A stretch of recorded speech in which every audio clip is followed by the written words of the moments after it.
시청자 여러분 안녕하십니까? BTV 뉴스입니다. 먼저 이 시각 주요 뉴스입니다. 남구의회가 제322회 임시회를 폐회했습니다. 올해 행정사무감사는 다음 달 10일부터 시작됩니다.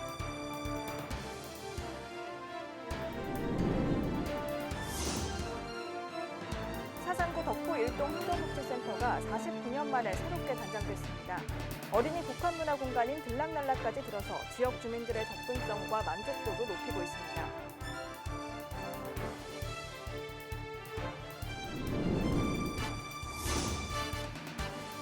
남구 대연동의 유행군 참전 기념탑이 시민과 가까워집니다. 부산시가 이곳을 광장으로 바꾸는 공사를 진행하고 있습니다.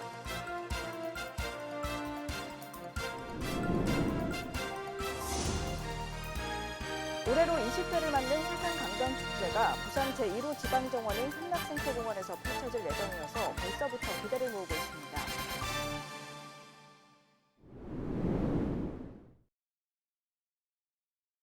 남구의회가 제322회 임시회를 폐회했습니다. 의회는 13건의 조례안을 심의하고 행정사무감사 계획서를 승인했습니다. 주요 조례안 등을 김석진 기자가 정리했습니다. 남구의회는 제322회 임시회를 열고 13건의 조례를 원안 가결했습니다. 주요 조례로는 맨발 걷기 활성화 조례가 있습니다. 이 조례는 남구청장이 맨발로 걸을 수 있는 산책로를 조성하고 지원하는 내용을 담고 있습니다. 의회는 또 출산 지원 정책 중 하나인 산후조리비를 기존의 남구사랑 상품권과 함께 현금으로도 줄 수 있도록 개정했습니다. 이날 5분 자유 발언엔 3명의 의원이 나섰습니다. 먼저 김철현 의원은 남구가 부산에서 가장 빈집이 많은 것으로 나타났는데도 불구하고 무허가 빈집의 현황 파악이 안 되어 있다고 지적했습니다. 부산시와 함께 체계적인 정비 사업 추진을 위해 머리를 맞대어 파악할 수 없는 빈집이 계속해서 늘어나는 악순환을 끊어주십시오. 무허가 빈집의 문제를 현실적으로 바라보고 해결하고자 하는 적극적인 행정 의지를 부탁드립니다. 김근 의원은 유아의 무상 보육 실현을 위해 학부모가 부담하고 있는 어린이집 특별 활동비를 지자체가 지원해 줄 것을 요청했습니다. 우리 남구는 육아에 대한 경제적 부담을 완화하기 위해 2세부터 5세의 아동의 특별활동비 월 1만 5천 원의 지원이 가능하도록 우리 구 특색에 맞는 보육정책을 마련해 주실 것을 요청드립니다. 끝으로 박찬 의원은 용호동 배수 취약 지역에 조속한 정비를 촉구한다는 내용으로 현장 영상을 준비해 보여주고 주민들의 목소리도 전달해 눈길을 끌었습니다. 한편 남구의회는 이날 문현 3구역 주택재개발지 사업계획 변경안을 승인하고 올해 행정사무감사를 다음 달 10일부터 17일까지 갖기로 했습니다. BTV 뉴스 김석진입니다. 그동안 낡고 비좁았던 사상구 덕포 일동 행정복지센터가 새롭게 꾸며졌습니다. 새 단장된 행정복지센터에는 어린이 복합문화공간 들락날락까지 들어서 지역 주민 모두 편하게 이용할 수 있을 것으로 기대됩니다. 박철우 기자입니다. 사상구 덕포 일동 1,500여 세대 대단지 아파트 인근에 5층짜리 건물 한 채가 눈에 띕니다. 주민들이 각종 서류 등 민원을 처리하는 행정복지센터로 지난 6일 문을 열었습니다. 하나를 짓더라도 제대로 짓고 멋진 청사, 멋진 공간으로 해서 우리 주민 여러분께 다가가는 그런 구정 펼칠 수 있도록 그렇게 열심히 하겠습니다. 행정복지센터는 49년의 낡은 동사를 뒤로 지하 1층, 지상 5층 규모로 사업비 62억 원이 들어갔습니다. 2층 민원실을 비롯해 3층에는 각종 프로그램실과 마을 건강센터가 들어와 있습니다. 여기에 눈에 띄는 곳은 어린이 복합 문화공간인 들락날락입니다. 건물 1층과 4층, 5층에 마련된 들락날락에는 사면 실감형 체험관을 비롯해 라이브 스케치북, 아트 클래스 등 다양한 공간이 마련됐습니다. 제가 있는 곳은 미디어 체험 공간입니다. 마치 삼락생태공원에 있는 착각을 불러일으키는데요. 들락날락에 조성된 이곳은 아이들의 즐거운 놀이터가 될 전망입니다. 사는 곳 근처에서 먼 곳이 아니고 바로 옆에서 이런 체험 공간이 있기 때문에 어린이들이 언제든지 들러서 체험을 하고 뛰어놀 수 있어서 너무 좋을 것 같고요. 들락날락 공간은 덕포일동 주민협의체가 사상 어린이 도서관을 비롯해 시청 들락날락의 장점을 가져와 친숙함을 느낄 수 있는 공간으로 특히 더 신경을 썼습니다. 공간이 너무 편하고 모든 체험을 이렇게 마음껏 할 수 있으니까 아이들도 너무 좋고 부모로서 정말 뿌듯하고. 그동안 지역 주민들의 오랜 수건이었던 낡은 동사를 뒤로 새로운 행정복지센터가 지어지면서 접근성은 물론 아이들의 놀이터로 인기를 끌 것으로 기대됩니다. BTV 뉴스 박철우입니다. 남구 대연동에 있는 유엔군 참전 기념탑 주변은 지금 공사가 한창 진행 중입니다. 부산시는 이곳을 개방해 접근성을 높이기로 했습니다. 기념탑을 배경으로 사진을 찍을 수도 있는 기념광장으로 만들 계획입니다. 김석진 기자의 보도입니다. 유엔 기념공원 옆 교차로에 중장비가 투입됐습니다. 잔디가 깔려있던 바닥을 파헤치고 경계석도 제거합니다. 바로 옆 인도도 파헤쳐졌습니다. 부산시가 3억 원을 들여 광장 조성 공사를 하고 있는 겁니다. 부산시는 기념탑을 원형으로 보존하고 바닥 경계석은 낮춰 광장으로 개방해 시민의 접근성을 높일 계획입니다. 광장은 넓히고 잔디 대신 보도블럭을 깔아 시민들이 자유롭게 드나들며 기념사진도 촬영할 수 있습니다. 보행자의 안전을 위해 광장 옆 차로는 높여 차량의 서행 운전을 유도합니다. 한때 우길기 형상으로 논란이 된 기념탑에도 변화를 줄 예정입니다. 이 기념탑은 유엔군을 기리기 위해 지난 1975년 10월 24일 유엔의 날을 맞아 건립했습니다.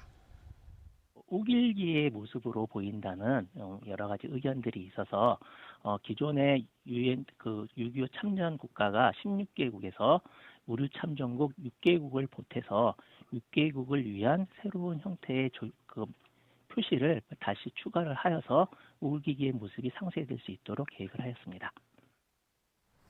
탑신에 새겨진 금성문은 그대로 둘 예정입니다. 금성문엔 탑을 세운 이유가 적혀 있는데 내용 중 십자군이란 표현이 세계 평화 정신에 어긋난 잘못된 표현이라는 주장이 제기돼 논란이 된 바 있습니다. 한편 부산시는 연말까지 이 공사를 마무리하고 세계 평화문화공원 조성에도 박차를 가할 예정입니다.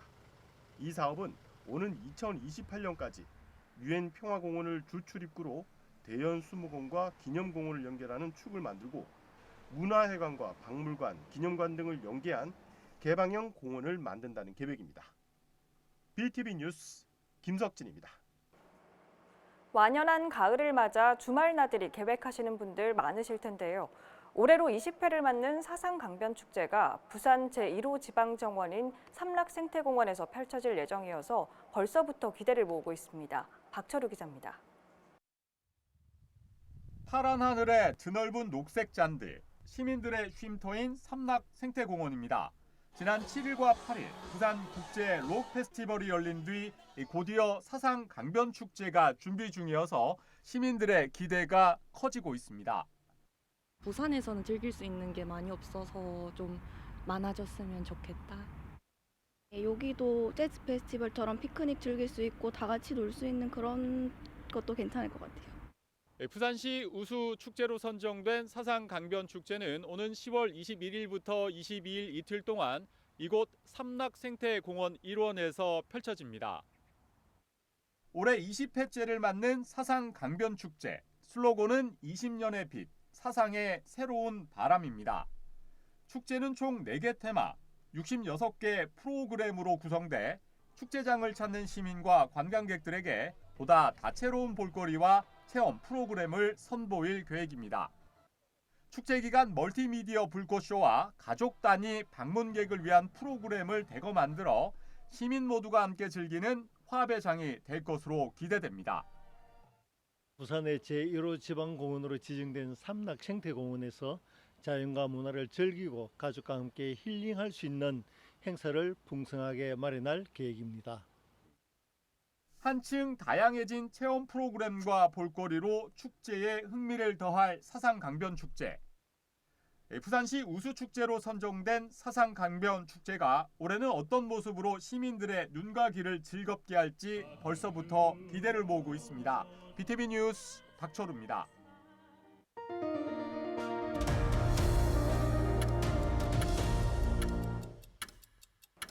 12일 오전 3시 42분쯤 강서구 대저 일동의 한 금속 절단 공장에서 원인을 알 수 없는 화재가 발생해 40여 분 만에 꺼졌습니다.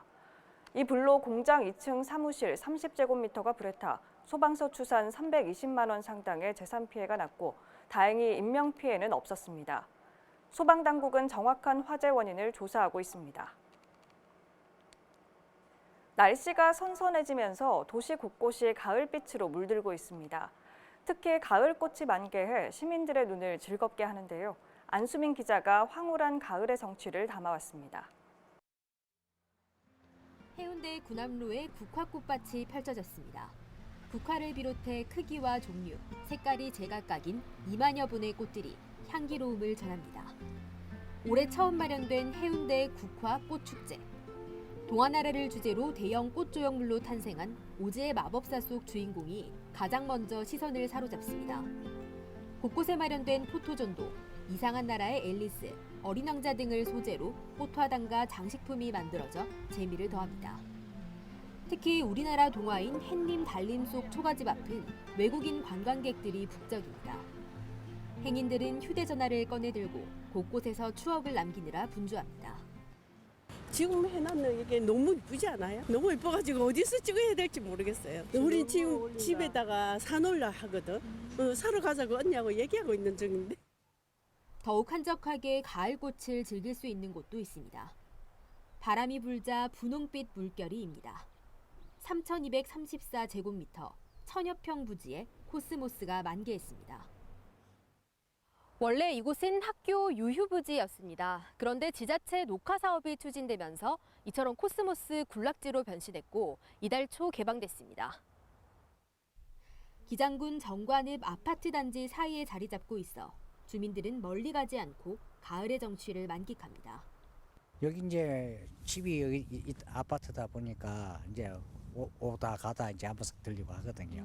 참 좋네요 보니까. 가을의 전령사 국화와 코스모스가 도심 속에서 깊어지는 계절의 낭만을 더하고 있습니다. 헬로티비 뉴스 안수민입니다. 지역 대표 축제로 손꼽히는 부산 불꽃축제 개막이 한 달도 채 남지 않았습니다. 하지만 벌써부터 바가지 요금이 기승을 부리며 관광객들의 눈살을 찌푸리게 하고 있습니다. 송태훈 기자의 보도입니다. 다음 달 4일 열리는 부산 불꽃축제. 광안대교가 한눈에 보이는 대로변 식당과 카페는 벌써부터 예약 전쟁입니다. 평소에는 여느 카페와 다를 게 없지만 축제 기간에는 10만 원이 넘는 자리로 변합니다. 인근 숙박시설도 마찬가지. 소위 황금뷰 호실은 두세 배 넘게 뛰었습니다. 불꽃 축제하는데 주변에 100만 원짜리도 있습니다. 호텔이든 모텔이든 바닷가 위치 저희 쪽에 바닷가 라인 있는 데는 옆에는 보면 70만 원, 80만 원 이라는데 저희는 좀 저렴하게 받는 편이에요. 해마다 축제 기간이면 반복되는 바가지 요금에 해수욕장을 찾은 관광객도 부담스러운 게 사실입니다. 상품을 사는 저희 입장으로서는 조금 바보라고 생각하시는 게 아닌가. 근데 그런 가격이어도 이제 연인이나 가족들이 추억을 쌓으려면은 또 어쩔 수 없이 할 수밖에 없는 이게 좀 안 좋다고 생각합니다. 이런 가운데 부산시는 다음 달 4일까지 주요 축제 행사장을 중심으로 가격 안정화를 유도하겠다고 밝혔습니다. 특히 숙박요금과 음식값에 정확한 정보를 제공하는 등 집중 점검을 실시할 계획입니다. 게시된 요금대로 받도록 특히 이제 바가지 요금 등 이런 부분에 대한 오해가 이제 없도록 정확한 정보 제공을 하도록 지도를 하고 있고 부산시 이미지를 실추된 부분이 없도록 업주분들한테 지속적으로 이제 계도 위주로 조금 관리를 하고 있습니다. 하지만 숙박업과 음식업 단체의 자정 노력에만 기대서는 근절 효과를 보기 어렵다는 비판의 목소리도 나오는 만큼 지자체의 좀 더 실효성 있는 대책 마련이 필요해 보입니다. HCN 뉴스 송태웅입니다. 아침 저녁으로 부쩍 쌀쌀해졌습니다. 이런 환절기엔 호흡기 질환에 특히 주의해야 하는데요. 개인 위생을 철저히 하면서 온도와 습도 관리에도 신경 써야 합니다. 박인배 기자입니다. 산책을 하며 가을을 만끽하는 시민들. 큰 일교차에 옷차림이 며칠 전과는 사뭇 달라졌습니다. 아침 저녁으로 체감적으로 많이 쌀쌀합니다. 옷도 긴팔로 입고 그렇게 하고 있습니다. 기온도 낮아지면서 건조한 날씨도 이어지고 있습니다. 평년과 비슷하겠으나 맑은 날씨에 밤사이 기온이 떨어져 경남 내륙을 중심으로 낮과 밤의 기온차가 10에서 15도로 큰 곳이 있겠으니 이런 환절기엔 특히 주의해야 할 질환이 있습니다. 습도가 40% 이하로 떨어질 경우 기관지나 호흡기가 건조해져 점액 분비가 감소하는데 바이러스가 몸속에 들어왔을 때 방어막 기능이 저하돼 감기나 독감에 쉽게 노출됩니다. 특히 천식과 비염, 만성 폐쇄성 폐질환 등 기존 호흡기 질환자는 증상이 악화할 수 있습니다. 호흡기 바이러스 전파를 막는 데는 손 씻기가 가장 좋습니다. 그 외에는 적절한 활동 수준을 유지하고 적절한 운동을 통해서 너무 면역력이 떨어지지 않게 하시는 것이 중요합니다. 계절에 상관없이 실내는 12에서 22도, 습도가 40에서 60%일 때 가장 쾌적한 환경으로 볼 수 있는데 온도, 습도 관리와 함께 수분 섭취에도 신경 써야 합니다. 1년에 한 번 독감 예방 접종이 권장되는 가운데 이달부터 어르신들은 무료로 접종받을 수 있습니다. 75세 이상은 11일부터 지정의료기관에서 접종하며 70에서 74세는 16일부터, 65에서 69세는 19일부터 접종이 가능합니다. 감기나 독감이 유행할 때는 마스크를 착용하고 사람이 많은 곳은 가급적 피하는 게 좋습니다. HCN 뉴스 박인배입니다. 부산 진성 주변 고도 제한이 수십 년 만에 완화됐습니다. 이에 따라 기존보다 2m가량 높게 건물을 신축하거나 개축할 수 있게 됐는데요. 하지만 열악한 주거 환경 개선을 위해서는 아직 부족하다는 분위기입니다. 보도에 김한식 기자입니다. 낮고 허름한 건물들이 다닥다닥 붙어있는 마을. 차량 한 대 지날 수 있는 길은 그나마 나은 편. 사람이 겨우 통과할 수 있는 골목도 있습니다.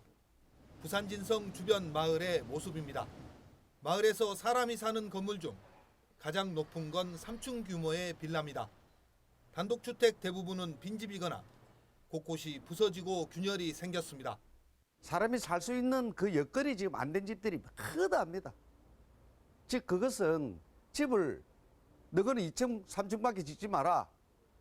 이러니까 집도 못 짓고 올릴 수도 없고. 이 마을의 변화의 시간이 멈춘 건 지난 1972년 부산 진성이 부산시 기념물 제7호로 지정되면서부터입니다. 이후 유적지 보호를 위해 성 주변을 고도 제한 지구로 설정했습니다. 그나마 지난 2011년 이전 10m였던 고도 제한은 이후 8m로 낮아졌다. 최근 다시 10m로 완화됐습니다. 마을에서 직선거리로 100m가량 떨어진 곳에는 초고층 아파트들이 들어서고 있지만 유독 이 마을만 70년대에 머물러 있는 겁니다. 주민들은 완화된 규정을 반기지만 아쉬움도 남습니다. 주변에 상구역은 아파트가 200m까지 올라가는데 저희들은 8m에 머물러 있다 보니까 주민들 입장으로서는 사실 속 터지는 그런 상황입니다. 이번에 규제가 일부 완화됐지만 주거 환경 개선을 위해서는 여전히 고도 제한은 걸림돌입니다. 건물 한 층의 높이에 따라 다를 수 있지만 지상에서 3층까지만 올려도 10m에 육박합니다. 이 때문에 집을 팔려 해도 사려는 사람이 전무한 실정입니다. 여기에 동구의 또 다른 지역인 삼복도로 역시 고도 제한 지역으로 묶여 있습니다. 주거 환경 개선을 위해서는 재개발과 재건축 등이 필요한데 고도 제한에 발목이 잡혀 있습니다. 삼복도로 고도 제한 해제 문제도 같이 또 연계가 되어야 되고 특히 이 부산 진성 고도 제한 이 해제는 주민들이 생각할 때는 아직은 좀 미흡한 수준이다. 더 완화가 되어서 실질적인 지역 발전에 도움이 되는. 동구는 이번 고도 제한 완화를 변화의 첫걸음을 내디뎠다는 점에 의미가 깊다고 평가했습니다. 이런 만큼 용역을 통해 주거 환경 개선과 부산시 기념물인 부산 진성을 보존하는 방안을 동시에 마련하겠다고 밝혔습니다.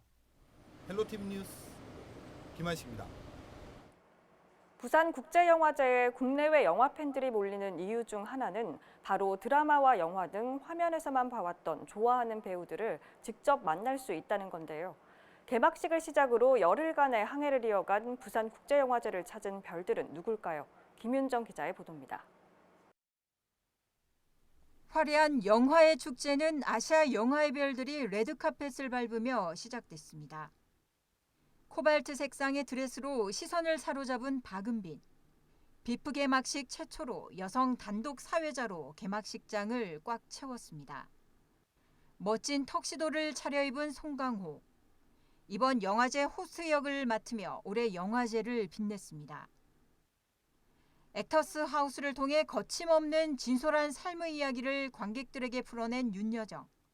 또 영화와 작품에 관한 관객과 진솔한 대화를 나눴던 송중기, 한호주, 손조까지 아낌없는 팬 서비스를 선사했습니다. 홍콩 스타 주윤발과 중국계 배우 판빙빙, 프랑스 감독 베르트랑 보넬로, 거장 감독과 배우들은 갈라 프리젠테이션에서 만났습니다. 영화의 전당 야외 무대 오픈토크 현장은 관객 열기가 식을 줄 몰랐습니다. 개막작 한국이 싫어서를 비롯해 발레리나, 비질란테, 화란, 거래, 거미짓 등 출연 배우와 감독들이 총 출동해 영화 세계에 대한 이야기꽃을 피웠습니다. 이창동 감독과 고 윤정희 배우의 배우자이자 유명 피아니스트인 백건우 씨가 한국 영화사 최고 배우 중 한 명으로 손꼽히는 그녀의 삶을 추억해보는 것 또한 부산국제영화제만의 매력이었습니다. BTV 뉴스 김윤정입니다. 부산시는 코로나19 팬데믹으로 장기간 중단됐던 김해공항과 부산 시내를 오가는 리무진 버스 운행을 재개합니다.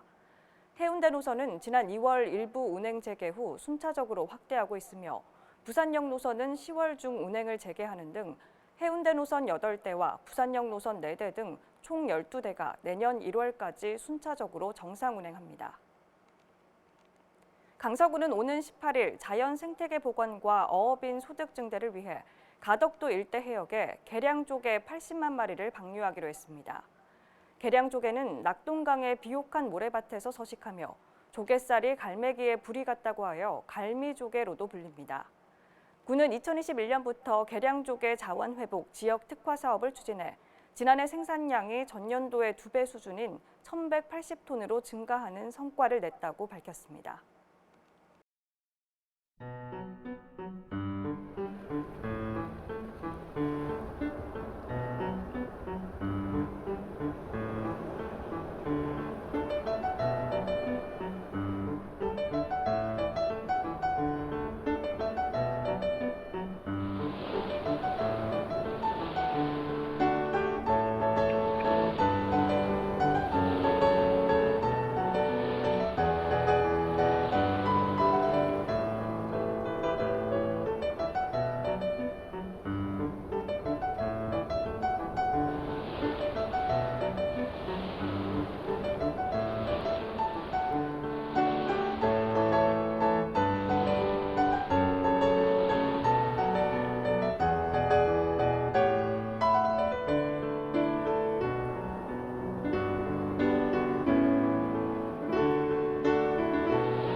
이상으로 BTV 뉴스를 마칩니다. 시청해주신 여러분 고맙습니다.